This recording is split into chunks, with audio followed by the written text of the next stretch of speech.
探重要事件真相，掌握证据变化。观众朋友你好，欢迎持续加入新闻大白话，我是主持人谭英文。节目一开始来介绍今天的特别来宾，首先是前立委李胜峰，主持人好，大家好。还有国际政治专家赖岳谦，主持人好，观众朋友大家好。好，稍后郭正亮哥也会加入我们节目现场。好，我们要带大家来看一下啊，今天是23号嘛，好，那就是代表美伊的开战已经到了第24天了。好，我们都很关心目前的局势发展，我们赶快带您锁定最新的讯息哦，也就是伊朗现在是真实承诺4的第75轮的军事行动。好，那他说这一轮的打击目标包含的就是在以色列多处的军事部署点，还有美军位在沙烏地阿拉伯的苏丹王空军基地。好，那现在伊朗说啊，他们还有使用一项新的武器，好，就是新型的无人机，要来打击的是以色列本古里安机场。好，那伊朗的伊斯兰革命卫队发言人也特别讲说啊，这个大部分的无人机机型呢，就叫做阿拉12。好，这个无人机可能比较多人是陌生的那它是比较先进啊，破坏力更强，那航程可以达到2000公里，那雷达的反射截面积是更小，也更难被敌方来侦测。好，所以你可以看到伊朗他们其实呢，在无人机上面是有好多个不同的类型而且是有一直在进展的好，那这个无人机的造价也十分低廉，可以快速的来量产，好，就是要用量大的方式，好来进行突围。那现在大家就说啦，以色列你不是有铁穹吗？不是都说很厉害吗？应该不得怕嘛？不是伊朗的极速炸弹啊，现在是再次突破了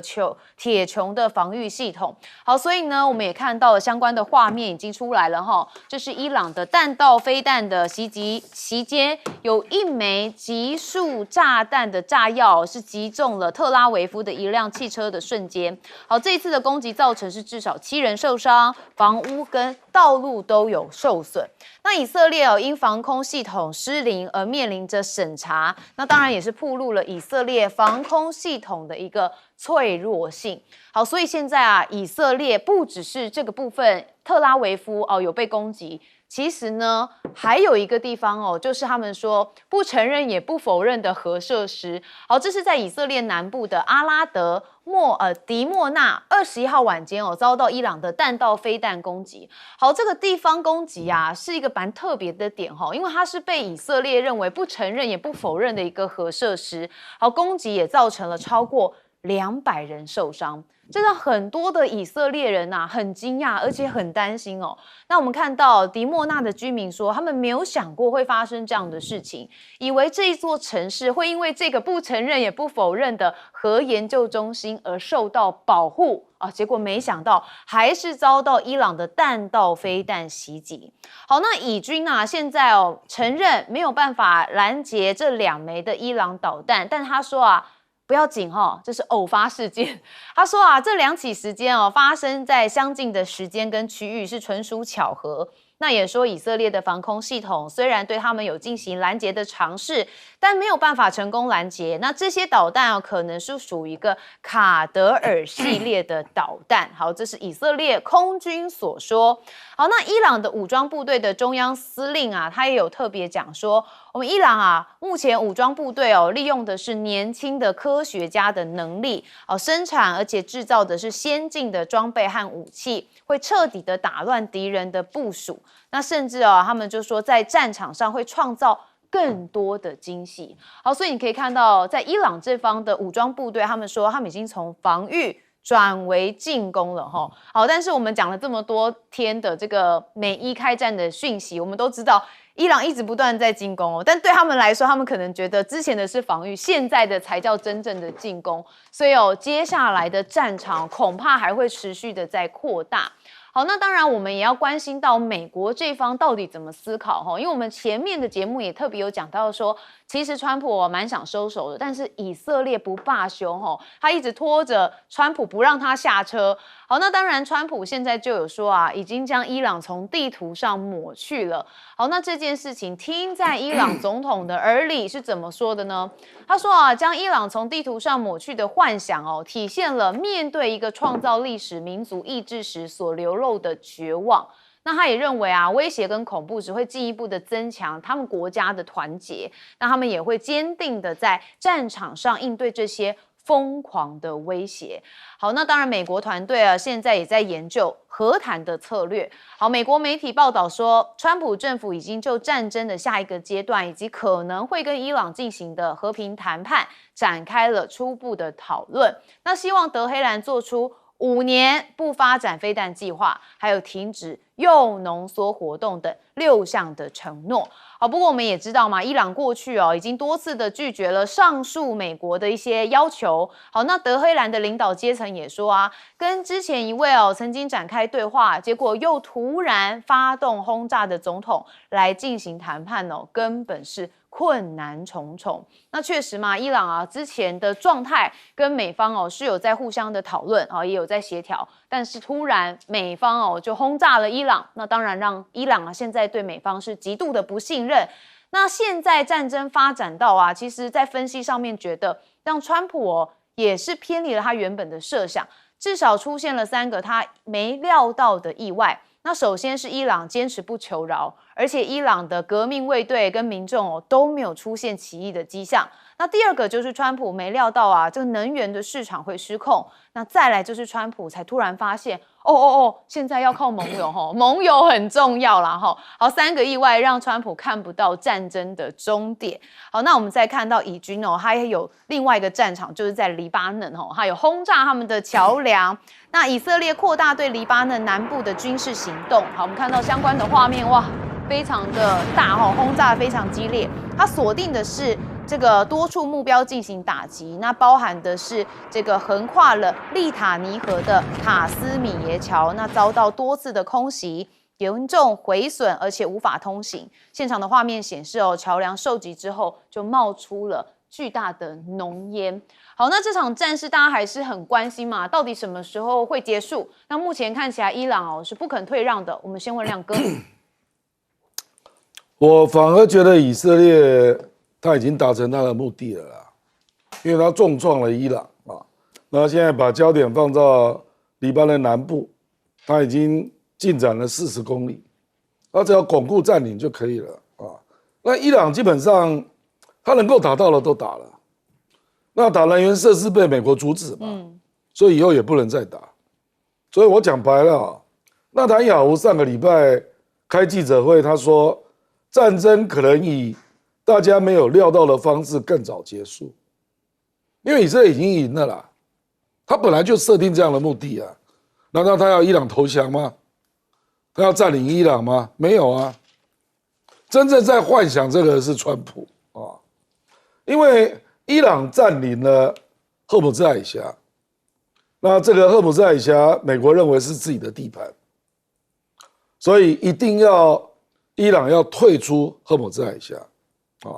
那美国又讲的更多了，说你什叶派民兵要退出阿拉伯半岛5年内不能发展导弹，你是谁啊？你有打败伊朗吗？连俄罗斯要乌克兰要这个非军事化都做不到，何况你美国根本没有打败伊朗你这个是对投降国才能这样要求比如说对日本、对德国的要求那你现在要伊朗不要发展导弹，你凭什么你又没有打败我？所以我觉得现在的麻烦就在就是川普的脑袋啦。美国专家很多连那个国家反恐中心主任肯特他都说最后那个礼拜他们的不同意见的报告都送不进去军方也有不同意见甚至美国现在的国防部次长那个科比从2012年到现在从来没有支持过攻打伊朗。所以你美国坦白讲，美国的中东专家真的蛮多的啦军事专家也很多都很优秀的，我们坦白讲也是读他们的著作美国现在真正的问题是总统叫川普了，就他现在不知道怎么办因为没有想到伊朗真的成功占领赫姆兹海峡，那他现在就很难退。为什么？因为赫姆兹海峡如果美国不能把这个伊朗赶出去那就会影响到中东的布局，所以这个已经是一个地缘政治的问题。那这个问题，美国很难接受了，我觉得目前就站在这个角度，问题是已经发生了，你也可以自我解释了，说哈姆兹海峡伊朗已经局部开放了，比如说今天这个礼拜传说日本就要通过，日本邮轮那我跟各位讲中国、印度加日本，哈姆兹海峡就已经开放了50%，这3个国家就占波湾出口的50%，所以你说它都没开放吗？不是啊，你川普也可以说局部开放很好，所以我不打了，你也可以这样解释啊。可是我们就希望针对双方的协议方案来谈嘛，那回到谈判桌嘛，不然你怎么解？你如果陆战队去占领了岛，那到时候又是另外一个僵局的开始。没错。好，赖教授怎么看？这2天焦灼在那里哈？那由于以色列已经由于伊朗已经对以色列的南部的城市开始进行轰炸了伊朗本身没有战略轰炸机，那怎么办呢？它就发展出这种长途的无人机。这种无人机它本身的载弹量其实是蛮大的。那它用的这种250公斤左右因为你刚刚提到的阿斯拉，它是185公斤到200这个50公斤左右280公斤左右的这样的一个炸弹。这个在2次世界大战的时候是战略轰炸机用的很多的一种炸弹。它如果在高空引爆的话它本身的威力可以到达1公里平方就是1公里半径左右直径了1公里。那这个部分里面会造成人员的杀伤也会造成车辆的损坏。可是如果它是往地面上落的话，它1枚炸弹就可以把一个机库，可以把一栋建筑物整个毁掉，这个能力都有的。而这种飞机它的缺点就是在于它的飞行速度很慢大概每1个小时100-200公里左右，所以甚至连用机关炮都可以打得到，防空炮都可以打得到，它飞得比较慢。如果你用导弹去打它，例如说用爱国者或是用您刚刚谈到的有关于不管是铁穹或者是说用箭式的导弹打的话，它基本上就划不来了，因为这些导弹很贵。也就是说，你用很贵的导弹去打一个这么便宜的而有去无回的，这个就是不对称战的一种方式。所以我们刚刚强调的就是它比较像2次大战的时候战略轰炸机飞过去丢下来的那些便宜的弹，但是因为伊朗没有战略轰炸机，所以它只能够用这种单向型的长飞行的炸弹去炸，它的飞行有效距离大概在2000公里，刚刚有提到了。那2000公里它就可以炸到以色列的从南到北的每一个地方了。现在它往南炸，主要的目的是在警告跟提醒以色列跟美国，你如果再炸我核设施的话，我就会炸你的核设施，而我有能力炸到。警告他为什么不去炸？不一第一时间就炸核设施，而是炸周边的这个城市。它主要就是警告嘛，我可以很精准的炸到，我接下来就炸你了，所以才会引起以色列人的震撼，吓到了以色列人才发觉到说它并不是安全的，因为他当时把它放在那里是他认为很安全。离伊朗很远，伊朗炸不到。现在伊朗告诉你说，我可以炸得到，而且我可以用不同的方法。您介绍了2款武器，这2款武器，一个就是中程的弹道导弹，可是您看到以色列用箭式的导弹去拦它，没拦到，因为它是高空的。那我们刚刚讲到中程的，它就是超音速的导弹了。我们不敢讲说它是超高音速。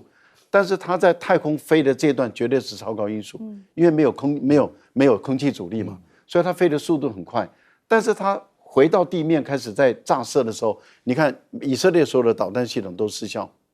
我们刚前面讲的高空的拦截的箭式失效，到了接近的时候，它已经打了一堆这种铁穹，可是所有的影片都告诉你铁穹在后面追不到，所以它就成功的落地了。所以这种中程的导弹，它对以色列已经构成威慑了。另外，您看到了它的这种极速炸弹，因为在我们画面上看到的这是极速炸弹，它在空中就把整流罩打开了，它的所有的导弹纸飞弹就飞出去了。纸飞弹飞出去，它随便就可以把你一个这种面积的这种目标就达掉。所以我个人觉得战争的性质已经改变了啊，对以色列跟美国来说压力也很大，尽快结束战争吧。好，大家都希望赶快的收手，否则这个全世界都被卷入这场漩涡里头。顺风委员，大概还不容易收手啊，不容，真的不容易。现在问这个问题是问，不是说什么时候停，是应该问还要打多久。第二个呢，会外溢吗？应该答案是会溢到哪里去。所以现在看这一场战争呢，我越看越像第4次世界大战开始的前兆。希望不要是这样子。这一个斐迪南大公被暗杀在塞拉耶夫，那么奥匈帝国凭庞大的实力就对塞尔维亚就发动攻击了。这么一来以后，你的打我的进，然后呢，就外溢到不可限的时候，就成为了第1次世界大战。你不觉得现在正在外溢中吗？它的外溢是经济力、政界的破坏力正在进行中，不用最悲观的角度来考虑。为什么？因为川普也变了。在第1次啊，我是看的很多的书籍的时候，看到有一个特点，就是川普在第1任的时候，每有将军跟国防部啊告诉他采取行动，他第一句话问说要花多少钱，他第一句话问要花多少钱。那显然那时候的川普的考量，这是一个钱，所以他第1任下来，他很骄傲的说，我是任内唯一没发动战争的美国总统。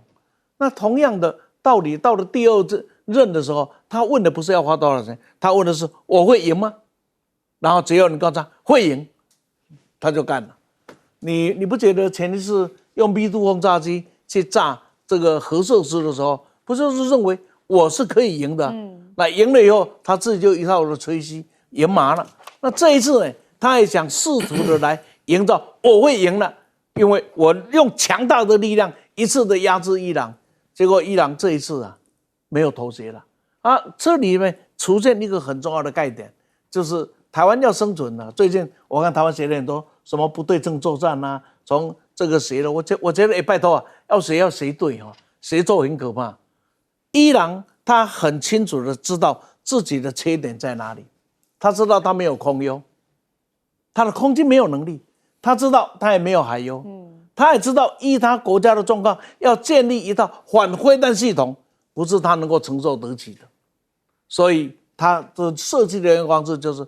一个就是我用核弹的恐吓，所以但是一直被压制。第二个就是我不断发展我的攻击性武器，所以大小的攻击性武器啊，这一次大家眼睛都吓了一跳，哇，他有那么多的飞弹啊，还有能力有那么强。他说原来他发现进攻是最佳的防守，你们注意到这一点？所以前面大家被挨打，后面你看到他的是怎么样子，不断的攻。所以台湾要学啊，想不对称作战，拜托学对啊，不要乱学，因为你认为会做到的部分，都是中国大陆最强的部分。还有要自己能够做啊，对，要自己做，有办法国产，对不对？对啊，对。好，我们休息一下，回来继续讨论。所以这现在。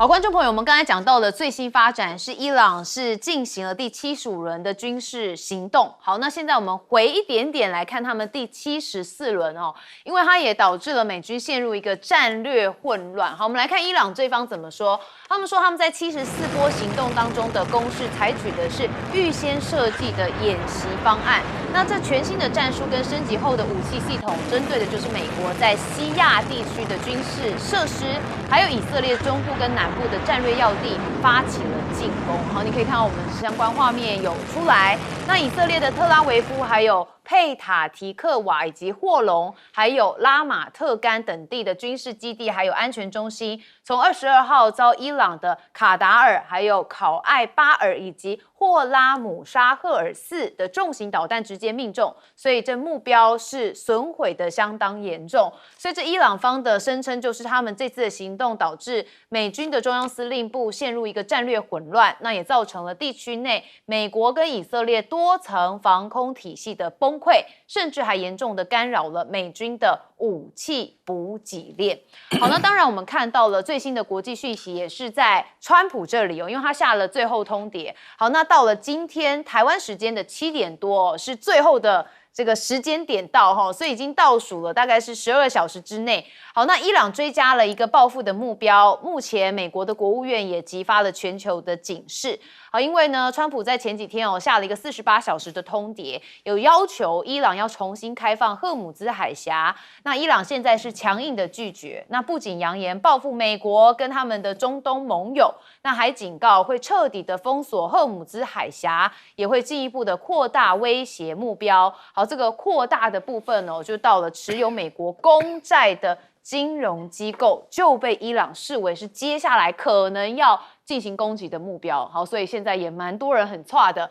好，那美国的增兵跟川普下通牒，现在伊朗说他们的地面部队处于一个战备的巅峰状态，也就是美国国防部已经为向伊朗部署地面部队制定一个详尽的方案。好，但是白宫对此是表示的比较谨慎的态度，所以说是暂无计划立即派遣地面部队。好，我们在节目一直都有讨论过这个地面部队在美国的眼里看，如果放进去的话，恐怕会陷入另外一个更可怕的泥沼好，那伊朗的伊斯兰革命卫队的地面部队司令则说地面部队他们其实一直处于一个士气跟作战准备的巅峰状态，好，随时准备果断的回击任何的侵犯行为。那侵略者的任何举动都将遭到强硬的回击。那也可以发现，伊朗其实对于如果美国这边要派地面部队是有准备的。好，那美国增兵中东，剑指荷姆兹。现在央视的军事观察员魏东旭他说，美国这个举动就是为了夺取荷姆兹海峡的控制权来作为准备。那当然可以执行的是反水雷、低空突袭等等多类的作战任务。好，但是如果他是贸然的发动地面作战，或是占领伊朗近海的岛屿，就会面临伊朗的强力反击。那他们评估之下认为一定会付出沉重的代价。好，那现在看起来荷姆兹海峡是美国所在意的，好，但是好像也拿他没辙，因为现在伊朗要收这个过路费。好，你看德黑兰当局正推动对荷姆兹海峡的控制权来变现，所以每一艘游轮外界盛传需要支付的是200万美元，是新台币6400万才能通过，真的是天价。好，那当然川普呛杀伊朗说油价不回头，那华尔街冷看说你根本把自己已经逼到了一个墙角。那现在美国也考虑要解禁伊朗的原油，平抑物价。不过伊朗是嗤之以鼻，说不用解禁了啦，我们早就已经卖光了。好，那现在呢，纽时说美国一方面对伊朗采取着军事行动，但另外一方面又对伊朗放行原油的交付。他说，同时出现了这样子的策略动作，反映的就是川普政府在战事跟能源压力之下，面临一个两难的处境。好，那现在呢，全球的原油是非常的有危机。目前看到全球的 LNG， 也就是液化天然气面临了供应悬崖。好，那当然有些已经驶出了荷姆兹海峡，他们说未来10天之内会陆续到港。好，之后可能就会骤止。好，那卡达跟阿联的 LNG 设施已经遭伊朗攻击而停止出货了，所以接下来到底怎么办呢？更何况联动的还有氦气停产，那这就会造成像是晶片制造、太空火箭还有医疗影像等等的产业关键材料。那卡达这边又供应了全球大概是1/3的氦气，那卡达的氦气作业却因为3周之前的爆炸中东战争而停摆。所以现在全球的能源危机真的是一一浮现，尤其这场战事如果打没完，恐怕只会雪上加霜。好，我们看到一开始的74次的行动里头，当然他有看到的是有一些美国在西亚地区的军事设施等等的。我们一样先问亮哥。其实伊朗那个呛虾有的也是漫无目标的这样一直在扩大，狐假虎威是不是？比如说持有美债的银行，Number One 就是沙特阿拉伯，大概1200亿。你要打沙特阿拉伯吗？我不认为伊朗会打沙特阿拉伯。那持有第2，阿联酋，阿联酋是投资机构持有那你到底要打谁？我跟你讲，伊朗还讲一堆啦。这个美债银行还第一次听到，他昨天说要打各国的观光景点啊，这个我有对不对？听到。啊，为什么他敢这样讲？因为他那个导弹打到那个 Diego Garcia， 那个打了3800公里耶。美国的预判是伊朗的导弹最多打2000公里。我靠，你真的给我打到3800公里，那你慢慢拉长，那欧洲就 cover 了。所以他的这个人家就说，他这个观光景点就是对欧洲的警告啊。那今天我又看到一个说，他不排除到波湾下面剪断海底电缆，什么招都来了，有没有可能？理论上都有可能，会不会这样干？不知道啊，没有人知道，因为那个以色列昨天去打伊朗的那个拿弹子核反应堆嘛，那坦白讲也是很过分的。所以伊朗才会去打那个以色列的 Dimona 嘛，就那个南部的那个核反应堆啊，就你先打我就要打，变成这样，所以这个都已经变成，这是超限战，这个不是不对称作战了，超限战就超乎你的想象的限制啊，什么目标都有可能被打，变成这样啊，那这个怎么办呢？我认为真正的关键还是美国自己啦。因为美国你要登陆是一定可以成功的，那之后呢？哈格岛你把它占了吧，哈格岛是平的，军事设施你全被摧毁，它跟冲绳一样，易攻难守啊。那第二个听说要打那个后普塞海峡那条长条的岛啦，那个叫 Qasem 啊，一样，那也蛮大的，你占领你离伊朗不到5公里啊，对方连无人机都不用。用火箭炮就可以打你，是，对啊，所以这就是一个很大的问题所在哈。赖教授怎么看？现在的时间越来越压迫嘛，因为川普下了埃德美顿书，最后通牒，48小时内给我通赫尔木兹海峡，如果你不通，我就要去炸你最大的这个发电厂。这个对伊朗当然影响很大，伊朗马上当天就反制了，啊，就告诉你说你炸看看，你炸我就把你的净水厂炸了。净水厂有多严重啊？在中东地区有5000座净水厂，5000座，在海湾这个地方有400座，而这400座里面啊，有56座占海湾国家大概90%的供应的净水，那就代表说，大部分的这个海湾国家，包括阿联酋、包括卡达啊，包括巴林，甚至沙特，还有就是科威特等。他们大部分都是用的就是海湾国家的这个比较大型的净水厂56座，那他们依赖有多深？像科威特依赖90%，沙特依赖6%，连以色列都依赖80%，靠净水厂。那各位观众朋友，你想，如果说伊朗也把这个净水厂炸了以后，那就会有1亿人没有水喝，他们会造成大移民，他们要移动。移到哪里吃到哪里，那边的水就不够，哪边的粮食住的地方就不够，所以我觉得这个才是一种相互之间保证毁灭了。也就是说，美国如果真的敢炸伊朗的这个最大的发电厂，伊朗如果真的敢炸中东地区，包括以色列的净水厂的话，那中东的国家他们倒霉到极点了。没有水喝还得了啊？他们都是依靠这个，比电还可怕，比电还可怕。沙漠国家嘛，他们完全依靠这个，那怎么办？所以我觉得时间越来越压迫了。但是如果说您刚刚谈到了48小时一到今天晚上7点多，那48小时到了，那川普没炸呢？那川普就被嘲笑了嘛？也就是你就是一个纸老虎，你又他够了。好，可是如果你炸了呢？那伊朗如果也真的炸了呢？那怎么办？现在看起来是伊朗是敢炸，就原因很简单，伊朗是一个穷国，很穷，海湾国家都是富国，很富，穷国当然敢去修理富国嘛。那你富国，你说你跟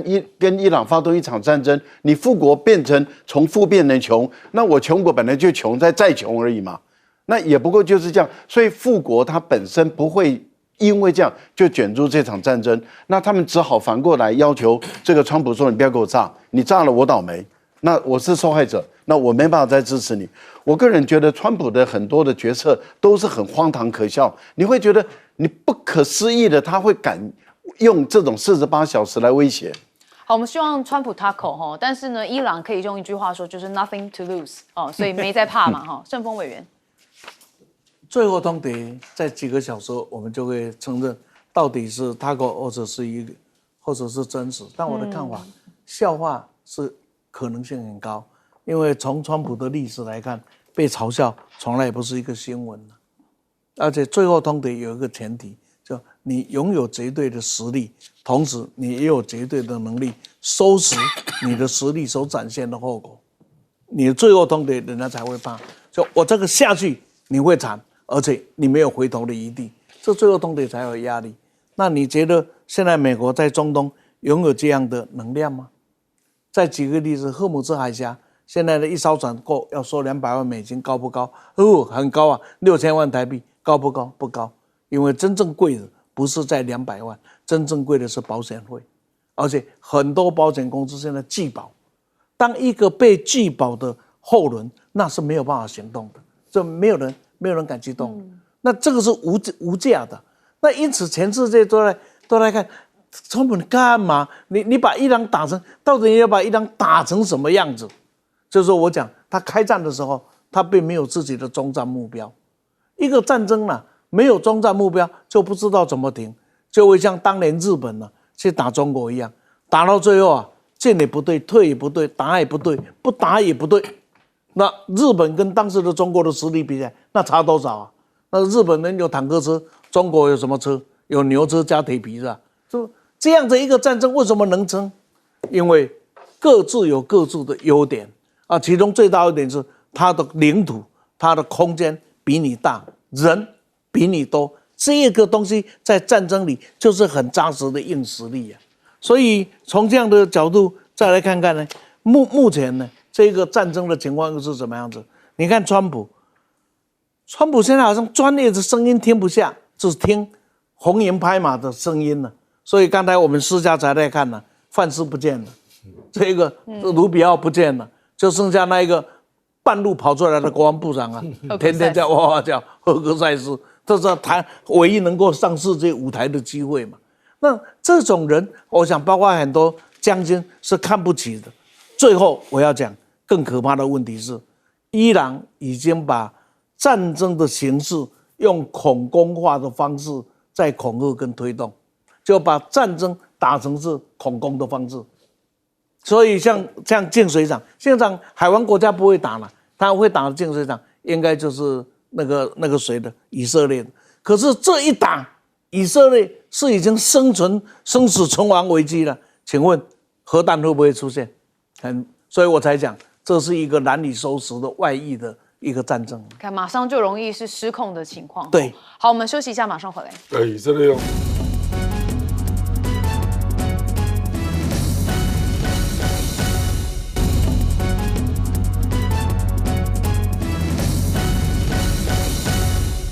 好，我们刚刚前面讨论的比较多是属于伊朗这边的进攻，好，但我们来看看美方这边到底有什么样子的优势。现在有这个画面出来，说是驻扎在英国费尔福德基地的 B-52H 的轰炸机，好，你可以看到有画面最近被拍到说满挂着20枚的远程巡弋飞弹出击，好，跟美军高层先前指出远程武器仅占作战总量的1%，这个说法大家看起来是出现了落差。好，那当然呢，这个美国这边有出动一些战机嘛，好，伊朗这边也有说他们拦截了一架 F-15的战机，那这是根据多家的伊朗媒体报道，伊朗军方当天发射飞弹，在南部的海岸跟赫姆兹岛周边上空有拦截一架敌方的 F-15战机。好，那之前呢，伊朗也曾经有宣称说，他们让很多的 F-15击落了很多的美军 F-15，但这到底是不是假消息啊？因为现在美军有火速的来驳斥，好说这个是出面澄清，强调行动到现在为止没有任何的美军战斗机遭击落。那美国的中央司令部还补充说，在这次史诗怒火的期间，这个美军执行超过8000架次的作战飞行，那到现在没有任何的战斗机遭到击落。当然有人是认为说美军是不是为了顾面子编造谎言？因为看到了很多的画面确实有一些讯号。那我们要再看到美国的军事媒体Breaking Defense 它有独家报道说，美国的军方即将接收一批缺少雷达的新型 F-35的联合攻击战斗机。消息人士透露说从今年秋季开始，美军所有交付的这些 F-35将以配重块来取代先进的 APG-85的雷达，那导致这些战机虽然可以飞行，但是根本没有办法进入到作战的序列，所以只能用于训练。好，那当然就说这个只有在训练的话，是不是就不怕会有作战问题，然后就不会有这个相关之前说到的这个击落的新闻？好，那我们也看到了英国目前他们的动作也备受关注。因为之前他是不参与的嘛，好，那当然后来是有条件支持，甚至在3月21号，英国首相施凯尔还正式的批准美国来使用英国军队的这个军事基地，那这也是重大转变。那前以色列的军事情报局的伊朗专案负责人，他就有分析说，这显示着伊朗的决策过程其实正在走向一个极端。好，因为他们首度动用了远程飞弹。那过去德黑兰在面对冲突的时候，大多是采取比较克制的反应，但是现在好像变成一个比较攻击的途径。那伊朗是不是会扩大目标打伦敦呢？那我们刚刚也讲到嘛，英国现在看起来是有条件的跟美军一起作战。那英国的大臣则说目前没有具体的证据来表明伊朗是正以英国为攻击目标。但他补充说，如果有这样的计划，他们也做不到。同时也没有任何的评估可以证实 IDF 的说法。那即便伊朗可以发动如此远距离的攻击，英国也有能力来自卫。好，那目前《每日邮报》也报道说有一艘这个搭载着这个战斧巡弋飞弹的英国核动力潜舰已经前往阿拉伯海，所以就代表如果这个区域的冲突升级，英国将具备发动远程打击的能力。好，那当然我们还是要关心在川普因为他总是凭感觉说我骨子里就是有这样的感觉。那现在是不是敌人就在本能寺呢？因为呢，川普又说大话了，他说伊朗已经死亡了美国现在最大的敌人就是激进左翼，也就是高度无能的民主党，说他们自己人啦好，那当然就大家看了满头问号，小米美国将在11月举行期中选举，如果川普所属的共和党选情不佳，就会导致他们失去了参议院还有众议院的控制权，川普的政令恐怕就会受到民主党的掣肘，那就会面临提早跛脚的困境。好，那现在这战争已经进入到第4周了，美国将要促定撤军的时间。好，那我们看到了美国的国会2党议员就希望从焦点从支持作战转向要求政府说清楚战争目标，那给出一个明确的撤军时间。好，但是我们知道嘛，川普之前曾说要从骨子里面感觉到结束为止那民主党的参议院是直呼川普真的很疯狂。好，那他又不是1天2天的事情他每天在这个全世界搞得乌烟瘴气的就是川普了。好，那当我们看到了一开始的就是 B-52的轰炸局，好，大家就认为说跟美军之前的说法有出入。我们先问亮哥。B-52本来就有大量的存放在英国了，它本来就一个重要基地嘛，而且英国跟美国本来在这个空中是高度合作的，加拿大也是现在是这样了 ，F-35美国当然不能承认被击落它可能是这样了，它美国的说法是说机械故障。紧急迫降可是问题就是说伊朗有秀出，他说你那个 F-35虽然是逆中那个战斗机，可是那个是针对雷达，你还是有喷射机，所以有热源嘛，热源它用红外线侦测就看到了。那为什么会被侦测到？因为它飞得很低，因为你认为伊朗没有制空权，所以它就飞得很低，那刚好进入伊朗的红外线侦测的扫描，你就被看到，所以是你自己造成的轻敌不然基本上它如果飞高一点，红外线侦测不容易看到了。那伊朗是打出去，它不是命中，它在附近爆炸，那被碎片打到，这个是一般人的说法啦，所以它没有伤亡，它就紧急迫降就是这样不过这个当然有影响因为很多人就会开始觉得说。我以后雷达就要兼有那个红外线的侦测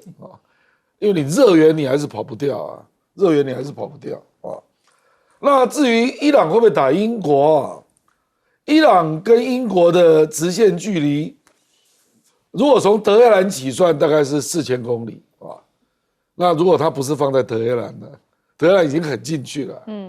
那你看它打到 Diego Garcia 啊，那就是3800公里。所以英国要不要试一试？你不知道啊，你不知道嘛？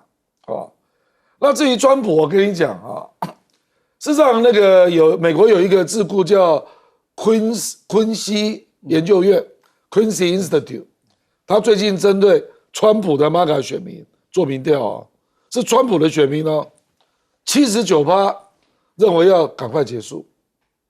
，79%啊，说川普你就行好大爷，宣布胜利退出啦，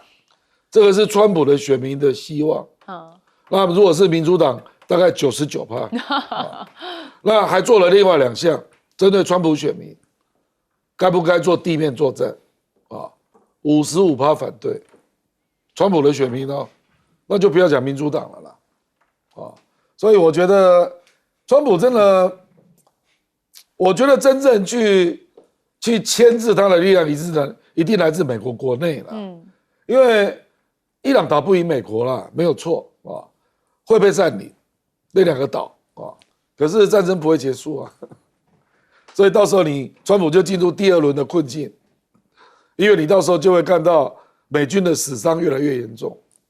因为这个是地面作战，地面作战很快就会死伤就会越来越严重，所以其实拖着对他没有好处了。你到时候就会看到美国的种种抱怨啦，然后还有那个预算要审查2000亿啊，参议院肯定有意见的，因为他可以做无限期的发言杯葛嘛，所以你如果要结束辩论，要60票。川普以目前的状况，绝对拿不到参议院60票了，他能够拿到共和党的53票就不错了。所以你参议院就卡住啊，那怎么办？我每天都在生气。不是每天都在跳舞好，因为今年这个美国有期中选举啦，那这对川普来说也是蛮重要的一战，算是有点他的第2任期中考，然后所以大家也很关心国内的情绪如何会影响川普。赖教授，这确实啊，因为民调显示出对川普是不利的啊，川普的民调支持度到现在维持在40%左右，虽然民主党也表现得不怎么样，但是呢，如果问政党的话，就是说你这次投票给民主党还是共和党，民主党50%哦。共和党就40%之后，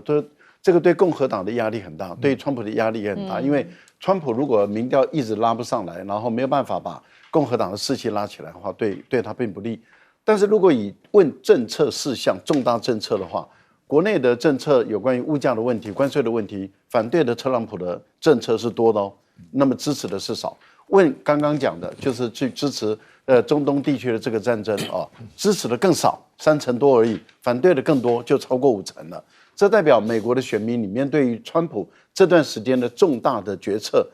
持负面态度的多于持正面态度了。这个对川普的期中选举不利，那他怎么办？他不赶快在这个中东地区里面获得胜利，或者宣告胜利的话，对他来讲不利。可是问题是，他现在骑虎难下，因为两边的力量在拉扯的时候，一方面他想下车，可是另外一方面的力量不让他下车，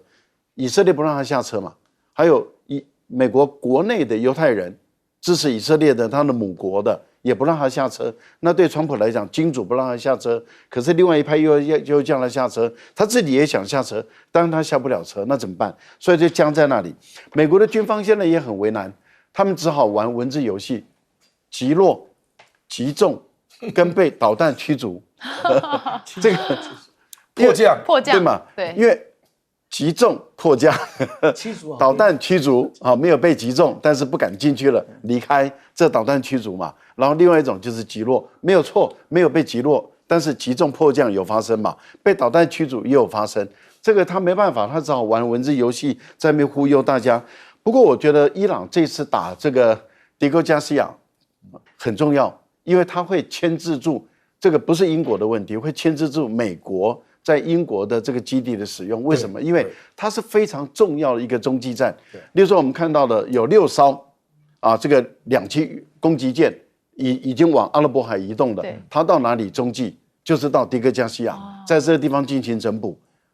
然后航母也已经一艘也要赶了，另外一个福特已经脱离战场了，所以只剩下一个航母。那它如果要安全的话，它要补给也要回到迪戈加西亚，因为它不可能回到波湾战争进行补给嘛。那所以航母的补给很重要，后来来的航母也很重要。那另外就是战略轰炸机了，战略轰炸机它的补给点重点也是在这里。所以我觉得，当伊朗虽然2枚没打到，但是已经产生了这个相当的吓阻作用。对，好，盛峰委员会不会打英国，我还不知道。但是土耳其已经被打，土耳其还不否认，那个是他射偏了，那可是至少都知道已经有3波了。那土耳其是北约的国家，那北约进不进场？我请问北约进不进场？那假如北约不进场，对于北约讲起来，军力算是数一数二的土耳其被攻击了，北约也不进场，也不表态，那北约存不存在？所以刚才我一直很担心塞拉耶夫的故事，会这样产生。对，所以当已经打了土耳其，北约没有态度，那打了英国，那北约会不会有态度？那假如打英国，北约有态度，那土耳其有什么想法？我这样呢？我小到这种程度啊？你说对了。我小到这种程度啊？变成北约窝里反。不是，你大小眼。这一次的整个的情况啊，我们把它锁定在一些小市场是一件事，但你把它拉高大度来看的时候，它又是一个说好笑是好笑，但是说恐怖啊，也很恐怖。再来，伊朗的反击，我们看到的是飞弹，这是你看得到的，你雷达捕捉得到的，你卫星捕捉得到的。假若这一场圣战，我看已经跑不掉了，那就是恐攻化会是未来一个趋势。因为伊朗被打成这个样子嘛，那我的还手是用我全国之力在还手。伊朗打这场仗代价是很高的，对，那非常惨的，那他也被攻击得很惨呢。所以这个情况下，整个的宗教，有人甚至预测啊，伊斯兰教里面以波斯化的伊斯兰教会慢慢成为伊朗为主的这一个很重要的一个出现出来。那假如是如此的时候，这个波斯化伊斯兰教会走一个什么样的道路？是什叶派的这个道路，过去我们所担心的路，是不是会更强化呢？各位，这一场仗啊，川普真的不结束啊，哪一天历史会把他定在处女座上，他会是一个罪人。他的罪人就是打了一场莫名其妙的战争，打了一场要去宣扬自己啊威德无望的战争，打了一场自己都不晓得用什么目标来做结束的战争。